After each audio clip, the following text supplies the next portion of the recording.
Glórias ao nome do Senhor. Vamos orar ao Senhor. Obrigado, Senhor, por essa noite maravilhosa. Obrigado pelo privilégio de estarmos na Tua presença, Senhor. Porque nós reconhecemos que isso não é um ato nosso, mas o Senhor, na Tua imensa misericórdia, nos proporcionou este momento de louvor, e de adoração e de consagração a Ti, Senhor. E nesta noite nós queremos Te dar toda a honra, Senhor, e toda a glória e todo o poder, e todo o louvor e toda a exaltação, toda a adoração, todo o senhorio, todo o domínio, todo o império, todo o comando, porque o Senhor é digno. O Senhor é Deus Todo-Poderoso e não há ninguém que se assemelhe a Ti. Na sua posição, Deus, Tu estás isolado. Não há ninguém que se pareça com o Senhor, ninguém que se iguale e que nem chegue nem de longe. Em magnificência, em poder, em graça, em misericórdia, em eternidade, em bondade, em poder. Tu és o único. E nós temos o privilégio de dizer que Tu és o nosso Deus. O Senhor é aquele que nos guarda, que nos sustenta, que nos fortalece. O Senhor é aquele que nos abraça por detrás e pela frente. O Senhor é aquele que quando nós clamamos, o Senhor diz, eis-me aqui. O Senhor é aquele que diz, clamou esse justo ao Senhor, e o Senhor o livrou de todas as suas tribulações. O Senhor é aquele que diz, clama a mim e responder-te-ei, anunciar-te-ei coisas grandes e ocultas que não sabes. O Senhor é aquele que diz para cada um de nós que os pensamentos que o Senhor pensa, os planos e os projetos a respeito de nossas vidas são projetos de paz.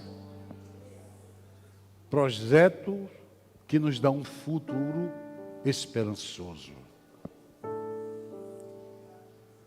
Muito obrigado, Deus, por o Seu cuidar de nós de uma maneira tão maravilhosa, tão carinhosa. Obrigado por nos esconder no Teu amor, Senhor. Obrigado por nos esconder em Teus braços e nos agasalhar como uma galinha com as suas asas protege os seus filhotes. Obrigado porque podemos dizer que o Senhor está conosco todos os dias até a consumação dos séculos. Obrigado porque muitas vezes, errados ou falhos, quando clamamos a Ti pedindo perdão e misericórdia, o Senhor nos ouve.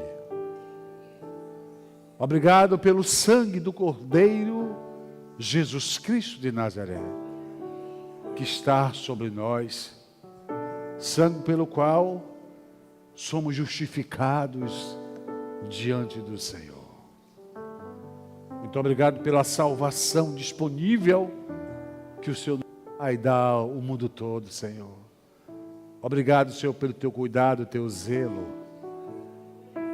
Obrigado por nos guardar de todo mal. Obrigado por nos suprir de todas as sortes de bem deleitáveis. Obrigado por nos abençoar poderosamente em todas as áreas da nossa vida que não mereçamos. Obrigado pela cura do corpo, pela restauração da nossa saúde. Obrigado pelo Teu cuidado para com a Tua igreja. Obrigado pelo Teu cuidado com cada um dos Teus filhos, ó Deus.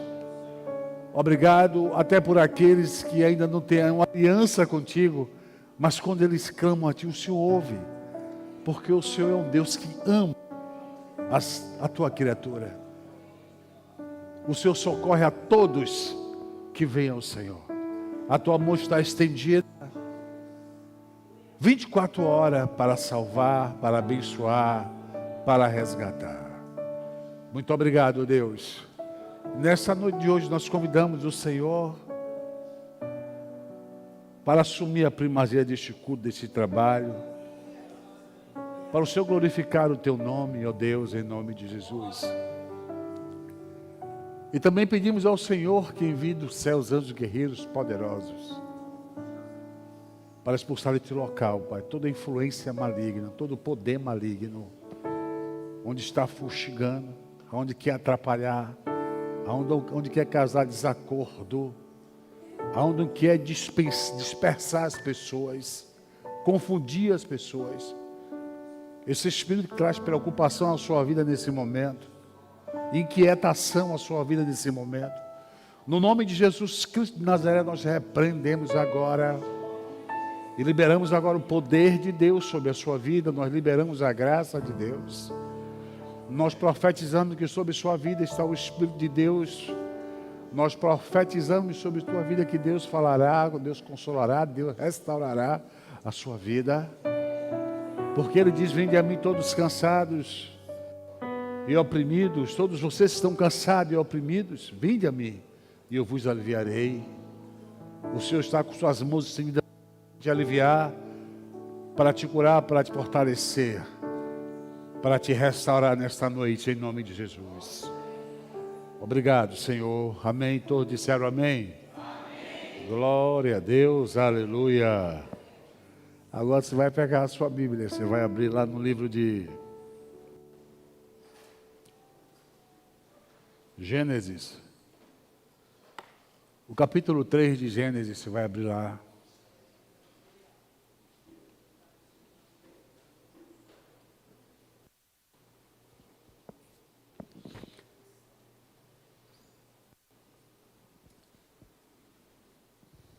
Capítulo 3 de Gênesis.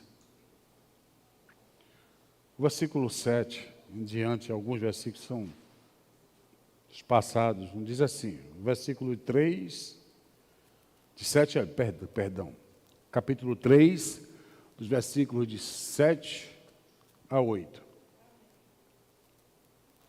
Foram abertos os olhos de ambos, e conhecendo que estavam nus, coseram folhas de figueira, e fizeram para si roupas. E ouvindo o ruído de Deus, o Senhor que passava pelo meio do jardim, ao frescor do dia, esconderam-se o homem e sua mulher da presença do Senhor entre as árvores do jardim.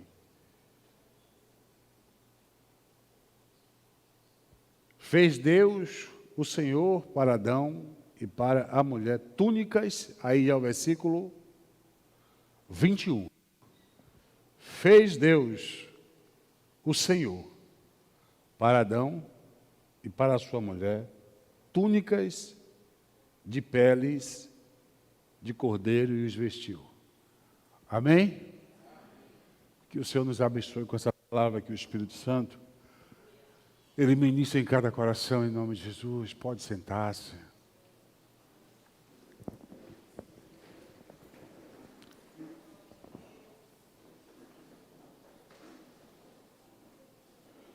Hoje eu vou fazer uma breve pregação para vocês sobre a redenção. Não é aquilo que eu vou pregar. Para a semana eu vou pregar esse tema para vocês. Mas nessa noite de hoje eu vou falar um pouco só sobre a questão da sua e da minha redenção. A Bíblia diz que o salário do pecado é a morte. Isso é muito sério. Quando a Bíblia diz para o homem que o salário do pecado é a morte, é sério. Deus é um Deus sério. A Bíblia é um livro de brincadeira. A Bíblia não é um livro de história. É um livro de história, fatos, verdades incontestáveis. Para a gente entender isso, a gente pode hoje, atualmente, ver tantas coisas que estão se cumprindo hoje. A palavra de Deus, preditas há muitos anos no passado. E hoje se cumpre. A Bíblia é um livro verdadeiro. E tudo o que ela diz que vai acontecer, e tudo que ela diz que é verdade. Entenda isso.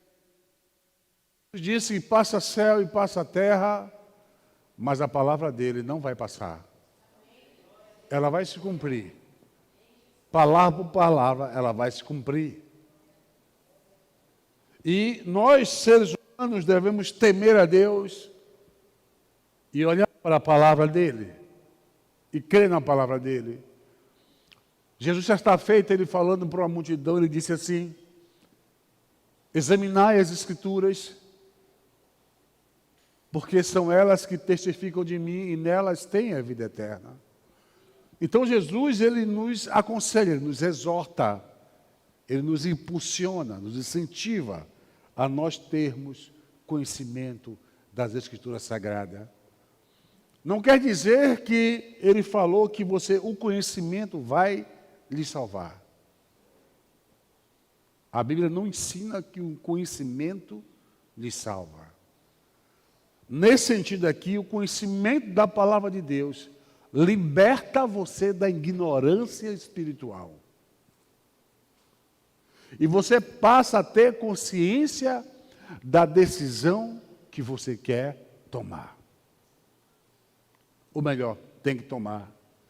Quando Jesus ele ensina a parábola do bom samaritano, que os escribas e fariseus perguntam a ele: quem é o meu próximo? E Jesus ele faz assim, que um certo homem descia de Jerusalém para Jericó. E no meio do caminho, esse homem foi pego por ladrões, assaltantes, o espancaram ferozmente e o deixaram no caminho semi-morto. Porque essa descida de Jerusalém para Jericó era famosa. Ela tinha muita gente ruim. A espreita pegando avisados. E passou-se um sacerdote, olhando para aquele sujeito deitado, caído, semi-morto, gemendo, passou de largo, porque se eu tocar nele, eu me torno imundo por causa da lei de Moisés. Tocar em um corpo morto, doente, a pessoa se tornava imundo, e ele, como sacerdote, não poderia fazer isso. Veio o levita, que também pertencia à linha, que eram separados para tomar conta, cuidar, zelar do templo. Ele vinha andando, quando ele viu o homem imundo, olhou, passou de largo, para também não se contaminar. E diz que veio um samaritano na sua montaria. Quando ele viu o homem, ele desceu da sua montaria, um cavalo, e pegou aquele homem, limpou aquele homem todo e passou azeite. Todo naquele homem, que azeite era usado como um instrumento medicinal, uma substância medicinal, para as feridas ali, a não ressecar. E aquele homem jogou no cavalo e ele veio com aquele. E ele chegou em uma estalagem, botou aquele homem. E chegou para o dono da estalagem e disse: toma esse dinheiro aqui, cuida desse rapaz. E se você gastar mais, pode gastar, que na volta eu passo por aqui e te pago. Jesus perguntou àqueles homens: quem é o próximo daquela pessoa? E eles disseram: o último que fez tudo isso. E Jesus disse: você não está longe do reino de Deus? O que é? Jesus estava ensinando aquele povo a tomar uma decisão. E aquilo ali está escrito para nos ensinar. Examinar as Escrituras não é para você ter conhecimento, simplesmente, você adquirir conhecimento, você se tornar um expert na palavra de Deus, que sabe citar versículos, e sabe toda uma história, uma geografia, uma teologia, e os pensamentos filosóficos a respeito das Escrituras, porque a Bíblia diz que tudo isso não vale de nada quando não há o amor de Deus, quando não há uma conversão verdadeira, quando não há santidade, quando não há vida cristã genuína, tudo isso não vale de nada. Pelo contrário, serve como instrumento de condenação, porque você sabe, você conhece e você não viveu. Então, as Escrituras para você aprender.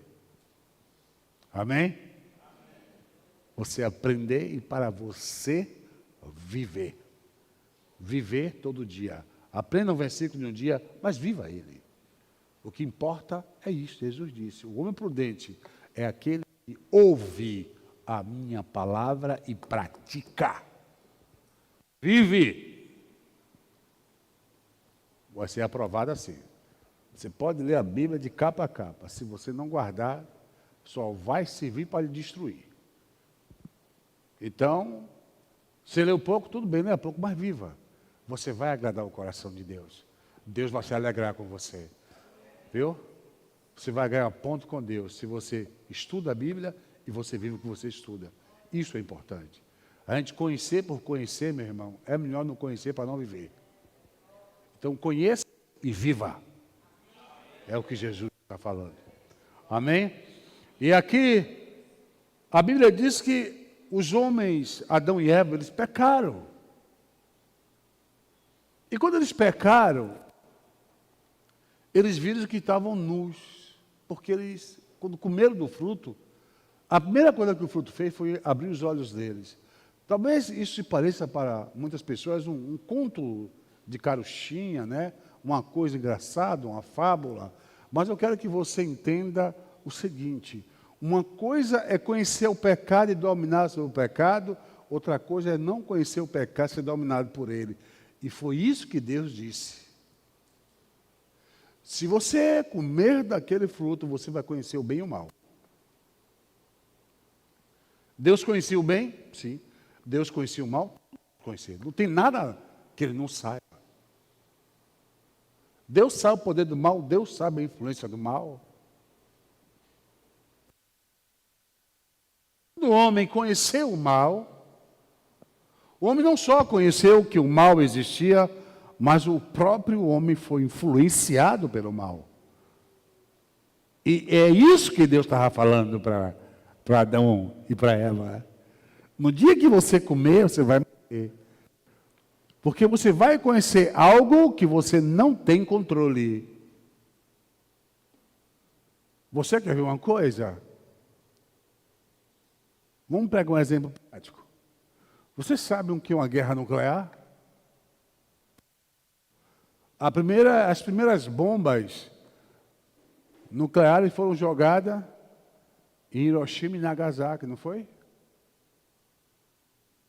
1 quiloton, uma bomba fraquinha, e só na queda matou milhares e milhares de pessoas. E aquilo assustou o mundo e fez até com que o próprio imperador, que era endeusado no Japão, Hirohito, se levantasse do seu esconderijo e se rendesse. Terrível era a arma. Mas hoje, nós estamos na beira, o quê? De uma guerra nuclear. Vocês sabem disso, né? Na beira. Está lá aquele conflito na Ucrânia, está lá Estados Unidos, as maiores potências nucleares do mundo, Estados Unidos, Rússia, China. E tem armamento para destruir a Terra. Não só uma vez, várias vezes. Armas nucleares. Você imaginar uma bomba nuclear cai em um lugar? A depender da capacidade dela, quem tiver num raio de 20 quilômetros, morre todo mundo. Prédio cai, tudo é destruído, tudo. E quem ficar vivo morre depois, com câncer.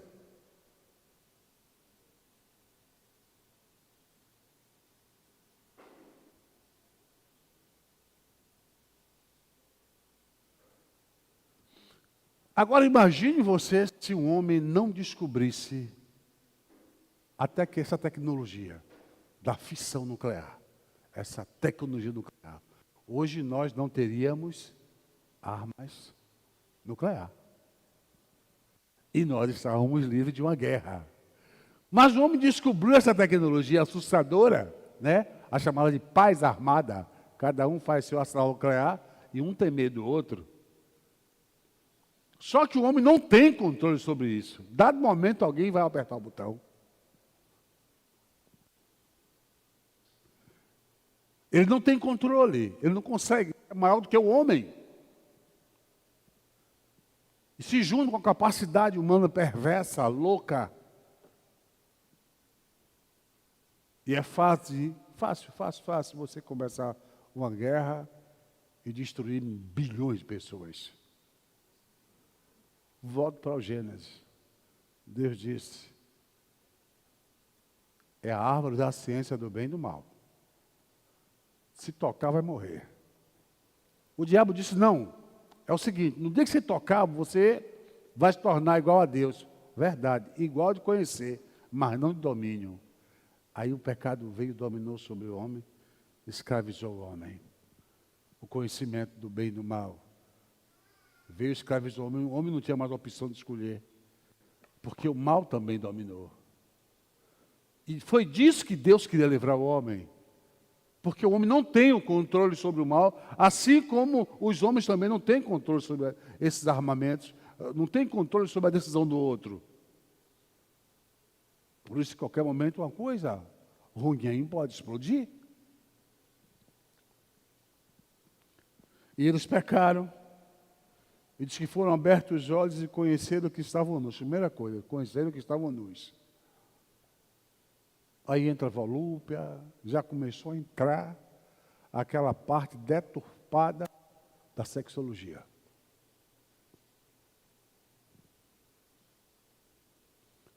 E os homens, eles escolheram folhas de figo para si, Adão e Eva, eles escolheram folhas de figo. É que todas as traduções trabalham com folhas de figos. Alguns outros estudos que eram outras folhas, mas geralmente eram folhas de figo.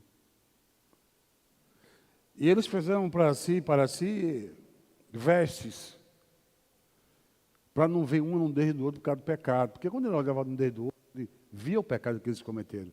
Deu para entender? Não é questão de cobrir simplesmente a nudez.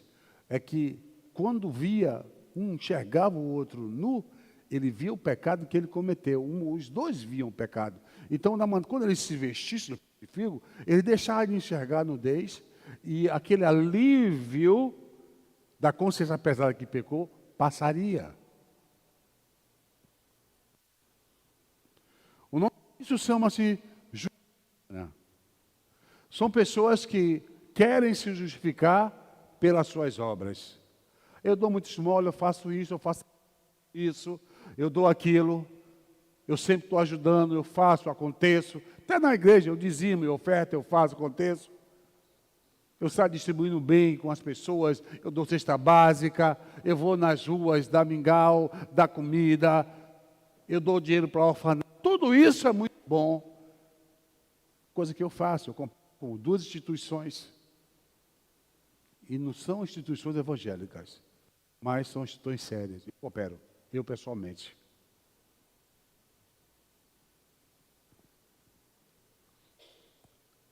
Mas não salva ninguém. Isso é uma obrigação de todo ser humano ajudar o outro. Isso não é salvação, isso não salva. Adão e Eva, eles se vestiram de folha de figo para cobrir, chama justiça própria. E a Bíblia diz que as nossas obras para Deus, as nossas obras para nos justificarmos diante dEle, para buscar uma redenção própria, chama-se trapo de imundícia. Por mais que você faça o que é bom, por mais que você faça o que é maravilhoso, para Deus não vai adiantar nada. Mas você deve porque você tem que ser um bom ser humano. Lembra de Cornélio? A Bíblia fala de Cornélio, lá no livro de Atos. Cornélio era um homem rico, tinha dinheiro. Era um centurião, um comandante de parte de soldados, uma centúria, pelo menos 100 soldados. Ele tinha tomar conta de uma certa área responsável, ele era um oficial romano. E era um homem temente a Deus. Cornélio dava esmola, Cornélio orava, Cornélio fazia jejum. Olhe, Cornélio, ele fazia melhor que muitos crentes, gente. Orava, jejuava e distribuía seus bens com pobres, ajudava os pobres. Cornélio era amado por todo mundo, a ponto de Deus mandar um anjo falar com Cornélio. O anjo chega para Cornélio e diz assim: Cornélio, suas esmolas, suas orações têm chegado diante de Deus, Cornélio. Então Deus viu as esmolas, viu as orações, viu o jejum. Deus viu tudo isso na vida de Cornélio. E Deus disse a Cornélio, o anjo fez assim: olhe, mande homens a uma certa rua direta lá em Jope, na casa de um certo homem curtidor de couro. Lá você vai encontrar um sujeito chamado Simão, Pedro. Traz ele com você. E Pedro vai te dizer palavras que você pode se salvar. Vou repetir. Pedro vai te dizer palavras que você possa se salvar. Então Cornélio era um bom homem, ele dava esmola. Cornélio, ele orava. Cornélio era bem amado, era querido. Cornélio, ele buscava uma redenção própria através das... Mas Deus descartou isso. Apesar de Deus elogiá-lo, Deus não disse: você é salvo. Deus disse: chame Pedro e vai pregar a palavra para você. A minha palavra para você poder se salvar. Eu me lembro na época que Jesus estava pregando o Evangelho, fazendo milagre, dando um discurso dele, e Jesus deu um discurso tão duro, aquele que ele é o pão da vida, que beber do sangue dele não come da carne, não tem vida em si mesmo. Esse discurso foi tão duro que os discípulos, a maioria caiu fora. Porque Jesus não tinha só aqueles 12, não, tinha muito mais. Só ficaram os 12. Jesus disse assim: e vocês também vão me abandonar? E Jesus disse assim, e Pedro respondeu: Senhor, para onde iremos nós? Só o Senhor tem palavras de vida eterna. A sua boa obra que vai conquistar o coração de Deus. Isso não vai subornar Deus. Embora Deus até te goste da sua... Mas esse não é o caminho. E a Bíblia diz que Pedro veio, e quando Pedro entrou na casa de Cornélio, a Bíblia diz que Pedro, abrindo a boca, começou a falar de Jesus. Pedro não disse: você é um cara legal, olha, obras maravilosas, viu? Não. Foi em cima. Nicodemos, um homem religioso, homem temente, ele foi falar com Jesus escondido, E disse: mestre, ninguém faz o que você faz se Deus não estiver com ele. E Jesus disse: na verdade, eu te digo, se você não nascer de novo, você não vai entrar no reino. Falo isso para um homem religioso, que tinha boas obras, gente. O caso aqui de Adão e de Eva foi esse. Essas roupas que eles fizeram de folhas de figo, chama-se de justiça própria. Porque eles queriam cobrir a sua nudez, o seu pecado, a sua iniquidade. Ele queria, porque a nudez também é símbolo de pecado. Então ele queria cobrir o seu pecado com uma ideia humana. Eles mesmos queriam fazer a sua remissão. Eles estavam proclamando um alto perdão. Nós vamos nos perdoar a nós mesmos, nós pecamos e vamos dar esse jeitinho aqui, e Deus já nos perdoou, como muita gente faz hoje em dia. Muita gente, muito crente faz isso, irmão. Eles querem dar um jeitinho para poder fazer uma redenção. Pratica seus atos errados e depois acham que, de qualquer maneira, Deus vai recebê-lo. Existem meios. Deus estabeleceu meios de receber o perdão. E a Bíblia fala que Deus chegou perto dos dois e Deus não aceitou aquilo. E Deus pronunciou uma pena sobre os dois, um juízo de morte. No dia que você comer, você vai morrer. Você pode ficar ligado nisso aí. São 3 tipos de morte que Deus anuncia, que sai ali, que acontece quando o homem peca. O pecado, ele levou o homem a passar por 3 tipos de morte. Você diz, pastor, na Bíblia eu só vejo 2, com certeza. Mas eu vou te explicar isso. A primeira morte que o homem morreu, quando ele pecou, foi ficar separado de Deus.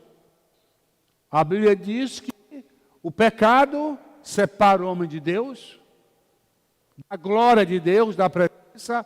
Essa separação chama-se de morte. A palavra morte, ela tem sentido de separação. E separa o espírito do homem e o homem morre. Então, o homem separado de Deus, o Senhor da vida, aquele que é a vida, o homem foi separado do pecado, então ele morreu espiritualmente. Segunda morte do homem é quando ele morre fisicamente, porque o pecado provocou no homem, o homem perdeu aquela qualidade de viver eternamente. É por isso que ninguém quer morrer. Você está certo, porque você não foi feito para morrer. Deus criou o homem eterno. O pecado que matou o homem. Deus disse, um dia que você comer daquele fruto, certamente você vai morrer. Então, primeira coisa, ele morreu espiritualmente. Segundo, quando Adão morreu, morreu a segunda vez.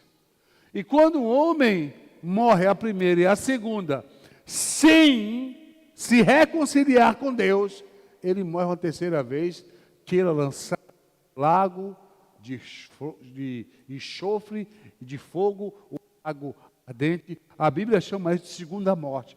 Mas a segunda morte só acontece quando o homem está separado de Deus e morre fisicamente separado de Deus. Aí a segunda morte, que eu chamo de terceira, que culmina o destino do homem, leva o homem sem mais nenhuma oportunidade. O salário do pecado é a morte, é isso que Deus quer falar. Entendeu porque Deus quer salvar a sua vida? Entendeu porque você tem que se voltar para Ele? Entendeu porque tem que se voltar para Ele?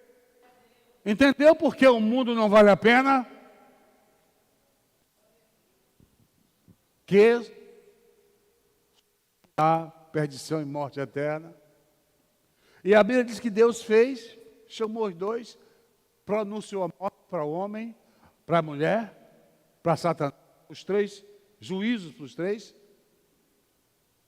Se você quiser ver o juízo, Valéria, Gênesis capítulo 3, a queda, pô, você lê.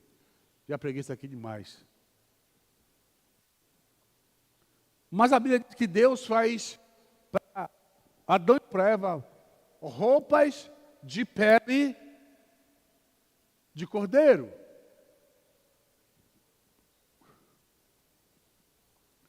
Mas você deve ter na sua mente que para Deus fazer uma roupa de pele de cordeiro, Deus teve que matar um cordeiro.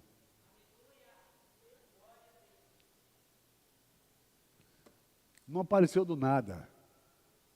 É por isso que a Bíblia de Jesus Cristo é o cordeiro desde a fundação dos séculos.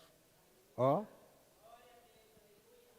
Deus, aquele cordeiro já simbolizava Cristo. Esse cordeiro quer dizer, Deus, tira essa roupa que não presta, isso não vale nada, isso não vai cobrir a sua nudez, rapaz. Eu vou te dar uma roupa digna, toma essa daqui, ó, veste. Você não pode se salvar pela sua justiça, com as suas boas obras. Você não tem condições, você não tem capacidade. O meio provido por Deus é através de Jesus Cristo e só através de Jesus Cristo. Só Ele. Ele disse, eu sou o caminho, eu sou a verdade, eu sou a vida. Ele não disse, eu sou uma vida, eu sou uma verdade, eu sou um caminho. Ele disse, eu sou único, não existe mais nada que se compare a Ele. Adão e Eva estavam procurando uma maneira de se auto-justificar. E tem muitos crentes que são assim, gente, viu? Faz as suas coisas erradas e vai se justificar. Você está errado.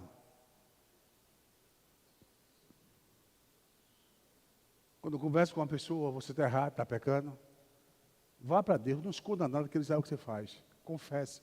Seja claro, seja aberto com Ele. Com Deus não tem negócio de esconder, negócio de maracutaia, as coisas não. Vai lá e fala com Ele. Abre o coração. Vomita tudo, irmão. É assim. Fica tranquilo que Ele não vai destruir você, não. Ele vai restaurar a sua vida. Ele quer te restaurar. Mas é aquela coisa, né? Você vai para o médico, você está sentindo uma dor terrível. E aí, meu filho, aí o médico, para passar para você o remédio, ou fazer exame, ele tem que perguntar se você está sentindo alguma dor. A dor aqui do lado, doutor. E como essa dor é forte, de 1 a 10, qual é a nota dessa dor? O cara fala, número 2, doutor. Ah, então a dor leve é leve. Isso. E você, tá bom, doutor. Aí foi para casa, puf, morreu. Não falou a verdade. Porque quando perguntou de 1 a 10, qual é a dor? Eu fiz 10. Doutor, entende o cara. Deu para entender? Estou sentindo isso, estou sentindo. Com Deus é a mesma coisa, irmãos. Só que Deus você conhece. Só que Deus ele não vai forçar a barra. Você fala, ele não vai atropelar você. Até o nome, né? Confessei o meu pecado ao Senhor. Confessar. É você que confessa, não ele. Não é ele que te aperta. Não, bora, fala, diz. Eu sei que você fez. Deus não vai falar. Deus vai esperar você abrir seu coração. Tem que ser voluntário. Amém? Não existe. Eu conheci um sujeito quando ele, cristão, ele às vezes cometia alguns erros. E quando ele cometia erros, ele ficava assim arrasado. Aí ele ia em uma literatura evangélica e comprava uma quantidade de folheto grande. E saía evangelizando as pessoas, falando do amor de Jesus. Ele conversava comigo e dizia assim, e aí, o que é que você acha? Eu digo, acho que está errado. Você não tem nem autoridade para entregar folheto. Você está todo errado, rapaz. Vai primeiro se restaurar. Você está doente, vai se curar. Para depois curar o doente, porque um cego não pode que outro cego. Porque ambos cairão no abismo. Não é verdade? Adão e Eva, eles queriam se justificar. Hoje talvez seja um perfil da igreja moderna. A igreja de Laodiceia, aparência de rico, aparência de grande, sua aparência. Se justificar. Autojustificação. Tá, os crentes são taxados hoje, não erra, o irmão não erra. Hoje falar que o irmão está errado, o irmão se zanga. O irmão se errou aqui, eu errei, que irmão? Os crentes estão se tornando super-homens e vulneráveis, impecáveis. Não tem falha. E quando se falar que tem uma falha, fala bico do elefante desse tamanho.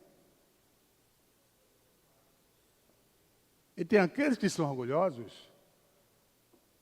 Tem aqueles também que são humildes. Tem gente que é tão humilde que diz, olha, irmão, eu sou orgulhosamente humilde, irmão. Como é que o senhor fala isso de mim? Eu sou humilde, eu não conheço ninguém mais humilde do que eu, irmão. Vocês estão entendendo o que eu estou falando? Adão e Eva, eles foram se justificar do seu pecado. E Deus disse, não, ela disse, adianta. Ou você recebe a minha providência, ou não tem como vocês chegarem a mim. E Deus os veste de pele de cordeiro. Deus já está mostrando ali, para a semana eu prego o restante para vocês entenderem isso. Já está mostrando ali o plano da salvação. O plano da salvação. É por isso mesmo que Jesus, o que é que Jesus fala? Jesus, ele, na celebração da ceia, ele diz o quê? O que é que você entende? O que é que ele diz? Isso é meu corpo, que é partido por vós, morreu.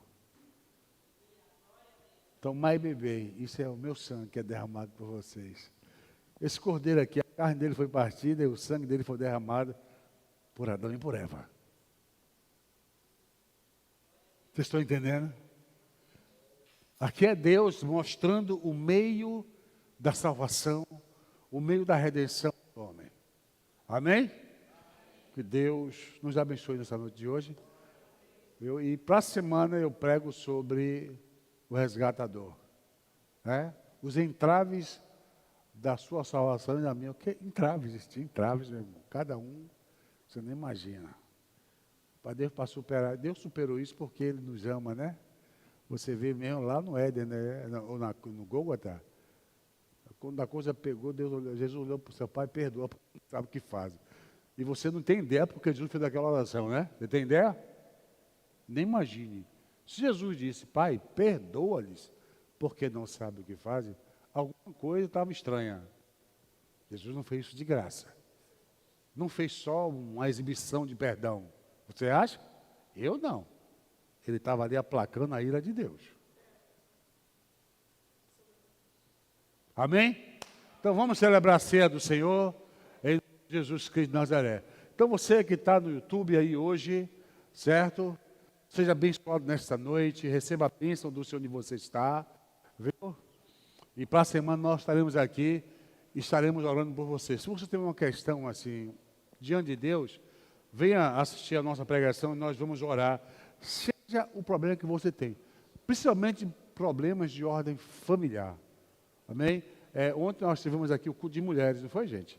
Maravilha, né? O culto só de mulheres. No último sábado desse mês, nós teremos culto de casais. Nossa igreja tem culto de casais, viu, gente? Para você que é casado, para você que é novo, você que vai casar, venha aprender. Nós trabalhamos com casais, gente, há mais de 20 anos. Viu? E é um lema que nós escolhemos para trabalhar na igreja, porque família é a célula mater, mãe da sociedade e da igreja. Por isso trabalhamos muito com família. E há 20 anos desenvolvemos esse trabalho aí com muito amor e com grandes resultados para a glória de Deus, em nome de Jesus. Amém? Amém?